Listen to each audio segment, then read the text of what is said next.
हम लोग अनुपात और समानुपात का लेक्चर 3 की बात करते हैं और ये जो क्वेश्चंस होगा वो संख्याओं पर आधारित प्रश्न होंगे। Very very most important for SI examination as well as SSC CGL.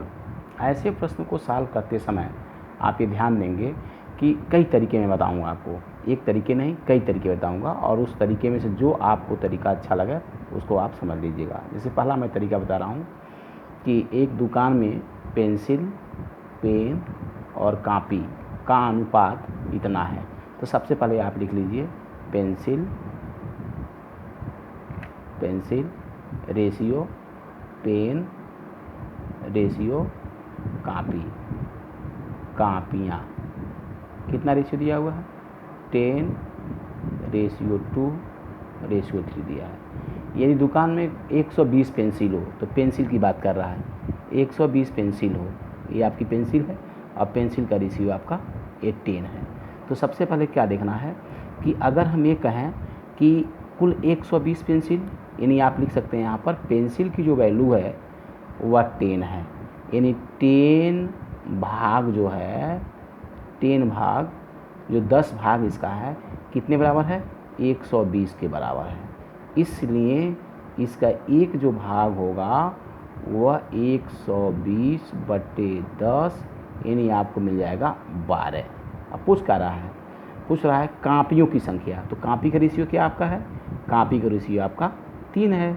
तो सीधे 3 से मल्टीप्लाई कर देंगे, लिखेंगे कापियों की संख्या बराबर एक भाग बराबर 12, तो 3 भाग बराबर 3 से मल्टीप्लाई कर देंगे 36 हो जाएगा। ये आपका आंसर हो जाएगा। बहुत ईजी तरीका है।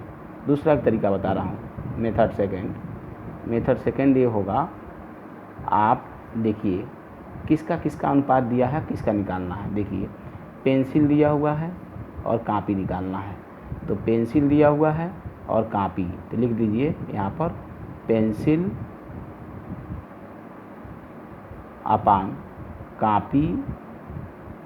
अब पेंसिल का अनुपात कितना हो गया है 10 और कॉपी कितना दिया हुआ है 3। अब कुल पेंसिल कितना दिया हुआ है 120 बटे कॉपी बराबर 10/3। 1 शून्य से 1 शून्य कट जाएगा, तो कॉपी कितना हो जाएगा 12×3 36, तब भी आंसर आ जाएगा। इन ऐसे प्रॉब्लम को सॉल्व करने के लिए बहुत से तरीके मैं बताऊंगा, लेकिन सबसे आसान तरीका ये आपका है। दूसरा देखिए, यदि 3 संख्याओं का अनुपात इतना दिया है और उनका योग आधा है। अब देखिए 3 संख्या है, आप ले लीजिए संख्याओं में क्या रिलेशन आपका है। देखिए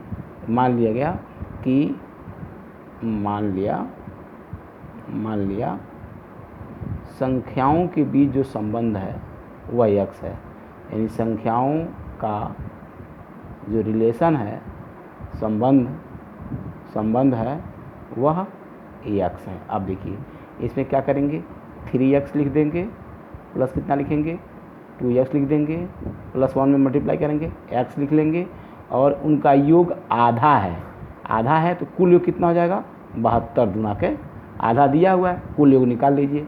तो 72 गुना कितना हो जाएगा 2 144। अब कितना हो जाएगा 3x 2 5x 1 6x बराबर 44।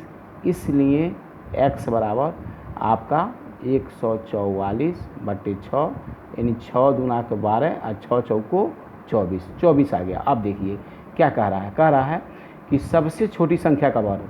तो सबसे छोटी संख्या कौन है 1 है, सबसे छोटी संख्या कौन है 1 है। तो 1 मतलब क्या होगा कि 1 × x मतलब x की मान कितना आया 24, तो आपका 24 हुआ। तो 24 का वर्ग कर दीजिए, 24 का वर्ग कर देंगे, यही आपका आंसर आ जाएगा। अब हम लोग बात करते हैं अगला क्वेश्चन का। देखिए मैंने कहा 3 संख्याओं का अनुपात इतना दिया हुआ है और तीनों संख्याओं का योग। अब कुछ नहीं करना है, डायरेक्ट लगाइए। आपको कुल योग दिया हुआ कितना 275 और तीनों संख्याओं में से सबसे बड़ी संख्या क्या होगी, डायरेक्ट लगाओ। 2 तरीका बता रहा हूँ, जो तरीका आपको समझ में आओ। देखो डायरेक्ट लगाने का तरीका होता है, इसमें सबसे बड़ी संख्या कौन होगी 5, तो लिखो 5 बटे कुल का योग 2 + 3 5 5 5 10। कुल संख्या कितना दिया है 275 आपका आंसर आ जाएगा। सॉल्व कर लीजिए। 5 दूना के 10 एंड 2 एक नम 2, 2 तिहाई 6 और 2 सत्ते 14, इतना आपका आ जाएगा। ऐसे भी लगा सकते हैं हम लोग कि तीन संख्याओं में मतलब x की वैल्यू है तो क्या लिखेंगे 2x + 3x + 5x बराबर कितना आ जाएगा 275। x की वैल्यू निकालेंगे, x की वैल्यू निकालेंगे, 5 में रख देंगे, आपका आंसर आ जाएगा। दूसरा देखिए, दो संख्याओं का अनुपात दिया हुआ 3 संबंध के साथ, यदि उनका गुणनफल इतना हो तो देखिए कुछ नहीं करना है। क्या करना है, इसमें लिखेंगे हम 3x इंटू 7x, इनका गुणनफल कितना दिया हुआ है 1344। क्या आ जाएगा 7 त्रिकी 21x² बराबर 1344। यहाँ से x² की वैल्यू निकालिए 1344 और बटे 21, जो आपकी वैल्यू आएगी x की वह है आपका कहा जाएगा वो दो संख्याओं का योग क्या होगा, इन दोनों को जोड़ दीजिएगा, x की वैल्यू मिल जाएगी। कैसे, अब 1344 में 21 से भाग जब देंगे तो 1344 में 21 से भाग देने पर जो आपका यहाँ पर रिजल्ट मिलेगा वो ये मिलेगा 500।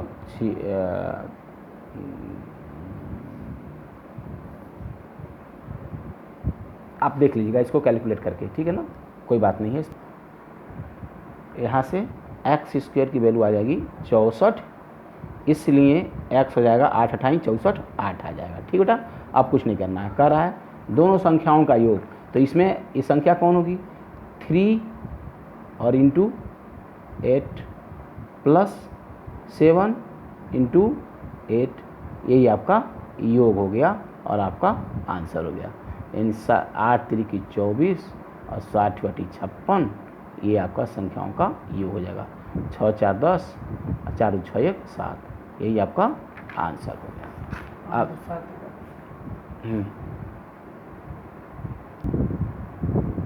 ठीक है, ये आपका आंसर हो जाएगा। अब देखिए अगला क्वेश्चन, देखिए कुछ नहीं करना है, ऐसे इसको लगा लीजिए। 3 संख्याएँ दी हुई है और इनका गुणनफल इतना है। संख्या कौन हो गई 3, संख्या कौन कौन है 3 संख्याओं के बीच अनुपात, संख्याओं के बीच अनुपात क्या है x है। तो 3 संख्या 1 × x गुणनफल है, 2 × x इंटू 3 × x बराबर क्या हो जाएगा, कितना गुणनफल दिया है 6000 दिया हुआ। चलिए कोई बात नहीं, 3 दूना का 6 यानी 6x³ बराबर इतना, इसलिए x³ बराबर 6000/6 कितना हो जाएगा 1000, इसलिए x का घनमूल कितना हो जाएगा यहाँ पर यानी 10 × 10 × 10, यानी यहाँ x की वैल्यू आ गई 10। जब x की वैल्यू 10 आ गई तो सबसे बड़ी संख्या कौन है, इसमें सबसे बड़ी संख्या कौन है 3, तो 3x यानी 3 और x का मान कितना आया 10, तो 10 × 30, दिस योर आंसर। बात क्लियर हो गई। अब इसको अच्छी तरीके से आप समझिएगा, सब्सक्राइब करिए, लाइक करिए, शेयर करिए।